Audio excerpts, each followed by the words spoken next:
deux joueurs aussi qui ont mis énormément de points dans leur besagne, c'est Emmanuel Meafou et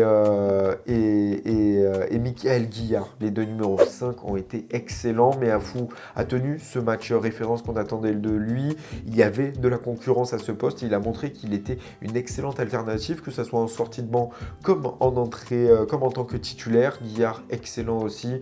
On peut le replacer en plus en tant que troisième ligne centre. Énormément de ballons très bien négociés, que ça soit avec cet essai cette passe décisive où il met Charles Olivon, où il amène Charles Olivon à l'essai, des percussions où il a fait gagner beaucoup de mètres, ou en tout cas il a fait en sorte de ne pas perdre le ballon, d'avoir aussi un temps de jeu pour resserrer la défense. Donc voilà, mais un fou aussi sur les offloads où il en a distribué pas mal, où il a énormément marqué ses adversaires de sa puissance. Toujours dans la cage, Olivon et Flamand qui ont été très très bons. Le Toulonnais, ben, c'est fou quand même de se dire qu'on s'est passé quand même de ce joueur avant le tournoi. Excellent dans la cage, très bon aussi en troisième ligne.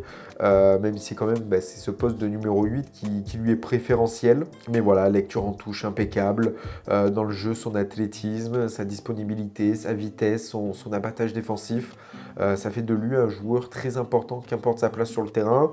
Flamand aussi, voilà, dans la touche, sa puissance, sa dimension physique a fait de lui quand même un joueur très important et surtout qui permet aussi de voir beaucoup plus.